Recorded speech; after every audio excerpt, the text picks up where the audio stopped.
Hello everyone. आज से हम लोग यूथ कंपटीशन टाइम्स का जो रेलवे का प्रीवियस ईयर का साइंस का क्वेश्चन बैंक है उसका सीरीज स्टार्ट कर रहे हैं।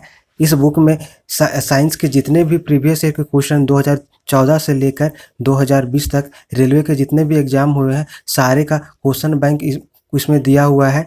इसमें रेलवे के 2014 से लेकर 2020 तक जितने भी जैसे group D, NTPC, RRB, JE, ALP, stage 1-2, RPF constable, SI और जितने भी एग्जाम हुए सारे एग्जाम के क्वेश्चन को इसमें चैप्टर वाइज और टॉपिक वाइज बहुत ही अच्छे से दिया हुआ है। अगर आप इस बुक को बना लेते हैं तो आपके जितने भी आने वाले रेलवे के एग्जाम में जैसे कि ग्रुप डी, एनटीपीसी, तो सारे एग्जाम में यहाँ से क्वेश्चन रिपीट करेंगे और आपका प्रिपरेशन बहुत ही अच्छा हो जाएगा। लोग यूथ कंपटीशन टाइम्स का रेलवे का प्रीवियस ईयर का क्वेश्चन बैंक का वीडियो सीरीज कर रहे हैं। इस वीडियो सीरीज में हम लोग 2014 से लेकर 2020 तक जितने भी रेलवे के एग्ज़ाम हुए हैं सारे एग्ज़ाम्स में जितने भी चैप्टर वाइज में टॉपिक वाइज क्वेश्चन पूछे गए हैं सारे को डिस्कस कर रहे हैं। इस वीडियो में हम लोग बायोलॉजी का क्वेश्चन को सेकंड चैप्टर को डिस्कस करेंगे। इससे पहले के वीडियो में हम पार्ट 1 का इसका चैप्टर 1 का क्वेश्चन को डिस्कस कर चुके हैं। ये इसका पार्ट 2 वीडियो है। इसमें हम लोग इसका बायोलॉजी का सेकंड चैप्टर कोशिका सिद्धांत संरचना कार्य के क्वेश्चंस को डिस्कस करेंगे। तो चलिए आज का वीडियो स्टार्ट करते हैं। सेकेंड चैप्टर कोशिका सिद्धांत संरचना एवं कार्य में फर्स्ट टॉपिक है जंतु कोशिका। तो हम लोग सबसे पहले इसके क्वेश्चन को डिस्कस करेंगे। फर्स्ट क्वेश्चन है, निम्नलिखित में से अर्धसूत्रण के लिए कौन सा कथन सत्य नहीं है? इसका करेक्ट आंसर है ऑप्शन बी, अर्धसूत्रण के परिणाम स्वरूप परिणामी कोशों में गुणसूत्रों की संख्या दोगुनी हो जाती है। यह सत्य नहीं है, ये गलत है। अब हम लोग इसका एक्सप्लेनेशन देखते हैं। तो अर्धसूत्री विभाजन जनन कोशिकाओं में होता है। यह निम्न 2 चरणों में संपन्न होता है। पहला अर्धसूत्री, दूसरा अर्धसूत्री 1 और दूसरा अर्धसूत्री 2। तो अर्धसूत्रण के परिणाम स्वरूप परिणामी कोशिकाओं में गुणसूत्रों की संख्या आधी रह जाती। कितना? आधी रह जाती है। फिर उसमें नेक्स्ट है, अर्धसूत्रण में जनकों के भिन्न गुणसूत्र होने के कारण आनुवंशिक विविधता होती है। इस विभाजन के दौरान गुणसूत्रों के बीच आनुवंशिक पदार्थों का आदान प्रदान होता है। नेक्स्ट क्वेश्चन है, किस कोशिकांग को कोशिका का मास्टर कहा जाता है? इसका करेक्ट आंसर है ऑप्शन डी, नाभिक। नाभिक को कोशिका का मास्टर कहा जाता है। अब हम लोग इसका एक्सप्लेनेशन देखते हैं। तो नाभिक को कोशिका का मास्टर कहा जाता है। नाभिक कोशिका के डीएनए की ब्लूप्रिंट के अवयव अपने में ही समावित रखता है।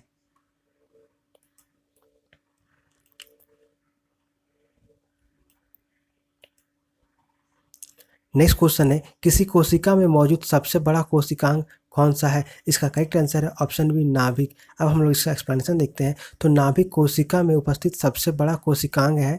नाभिक ही कोशिका की क्रियाकलापों को नियंत्रित करता है। कौन करता है? नाभिक करता है। नेक्स्ट क्वेश्चन है, निम्नलिखित में से किस कोशिकांग को कोशिका का प्रोटीन कारखाना कहा जाता है? इसका करेक्ट आंसर है ऑप्शन डी, राइबोसोम्स। तो इसका हम एक्सप्लेनेशन देखते हैं। तो राइबोसोम सजीव कोशिका के कोशिका द्रव्य में स्थित बहुत ही सूक्ष्म कण है जिनकी प्रोटीन के संश्लेषण में महत्वपूर्ण भूमिका होती है। इसलिए इन्हें कोशिका की प्रोटीन की फैक्ट्री कहा जाता है। क्या कहा जाता है? कोशिका की प्रोटीन की फैक्ट्री कहा जाता है। नेक्स्ट क्वेश्चन है, निम्नलिखित में से कौन सा कोशिकांग केवल पशु कोशिका में पाया जाता है? इसका करेक्ट आंसर है ऑप्शन ए, लाइसोसोम। अब हम लोग इसका एक्सप्लेनेशन देखते हैं। तो लाइसोसोम जंतुओं की कोशिकाओं में मुख्यतः पाया जाता है।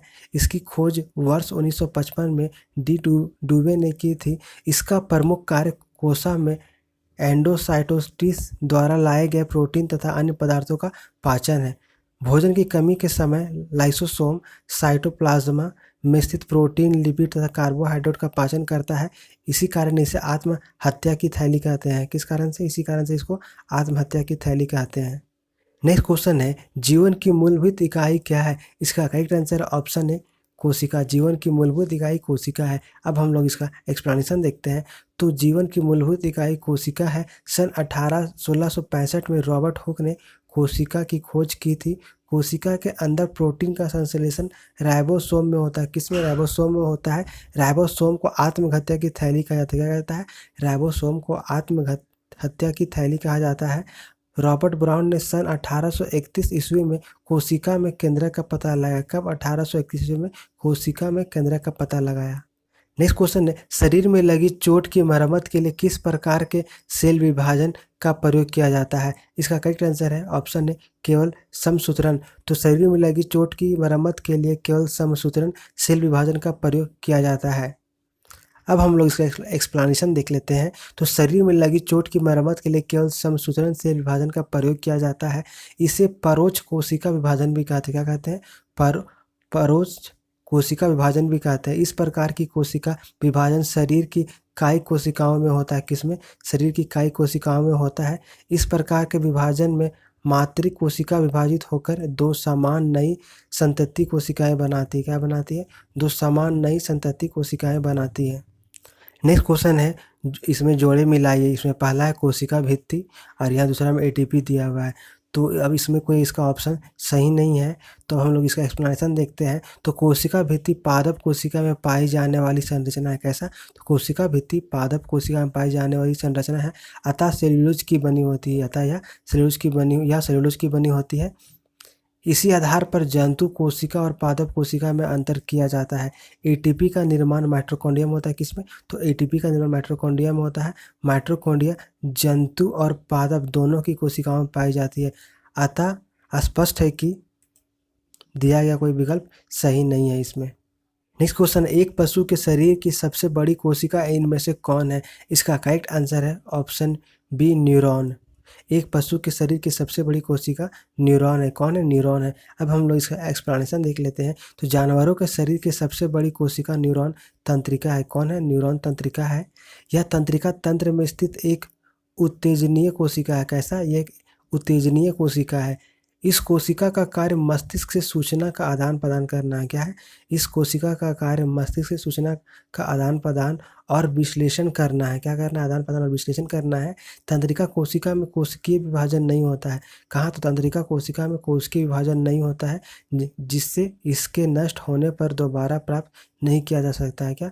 इस कारण इसके नष्ट होने के कारण इसको हम दोबारा प्राप्त नहीं कर सकते हैं, किंतु इसे स्टेम कोशिका द्वारा ही प्राप्त किया जा सकता है।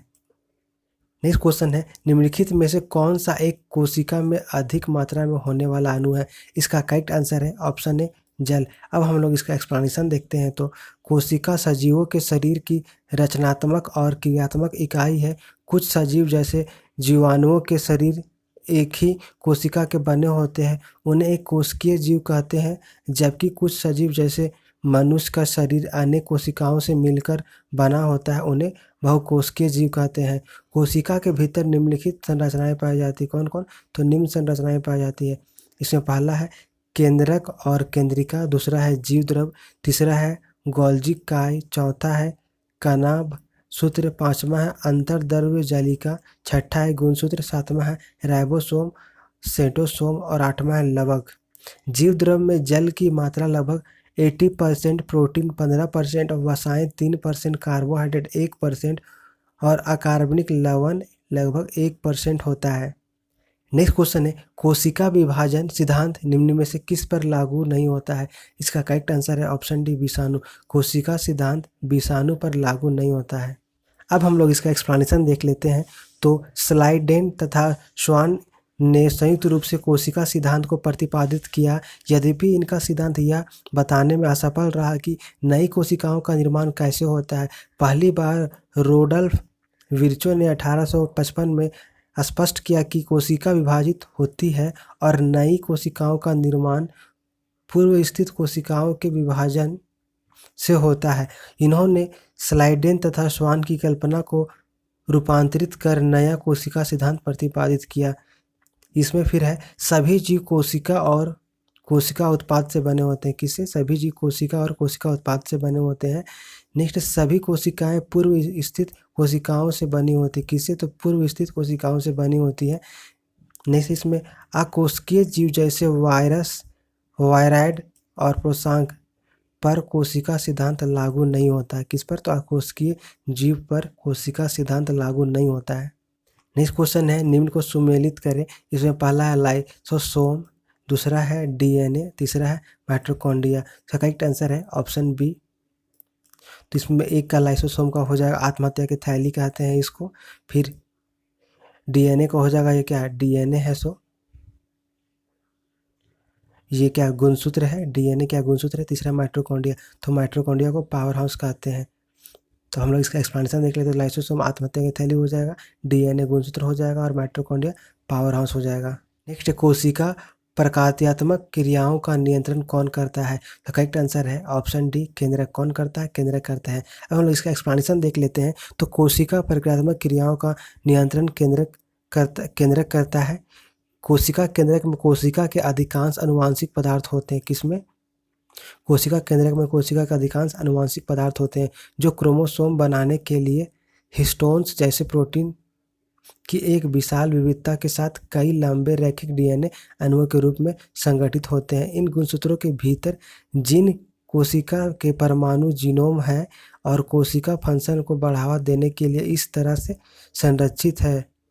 नाभिक जीन की अखंडता को बनाए रखता है। क्या करता है, नाभिक जीन की अखंडता को बनाए रखता है और जीन की अभिव्यक्ति को नियंत्रित करके कोशिकाओं की गतिविधियों को नियंत्रित करता है। इसलिए नाभिक सेल का केंद्रक है। क्या है, इसलिए नाभिक सेल का केंद्रक है। नेक्स्ट क्वेश्चन है, सूत्रीय विभाजन के चरण का नाम बताएं जिनके दौरान विभाजित सेल के गुणसूत्र मध्य रेखा पर स्थित होते हैं। इसका करेक्ट आंसर है ऑप्शन सी, मेटाफेज। अब हम लोग इसका एक्सप्लेनेशन देख लेते हैं। तो सूत्रीय विभाजन मुख्यतः जनन कोशिकाओं के अतिरिक्त सभी जीवित कोशिकाओं में होता है। सूत्रीय विभाजन प्रक्रिया के अंतर्गत मुख्यतः एक कोशिकीय जीवधारियों का जनन होता है। किसका, तो एक कोशिकीय जीवधारियों का जनन होता है एवं कोशिकीय जीवधारियों में वृद्धि होती है। क्या होता है, तो बहुकोशिकीय जीवधारियों में वृद्धि होती है।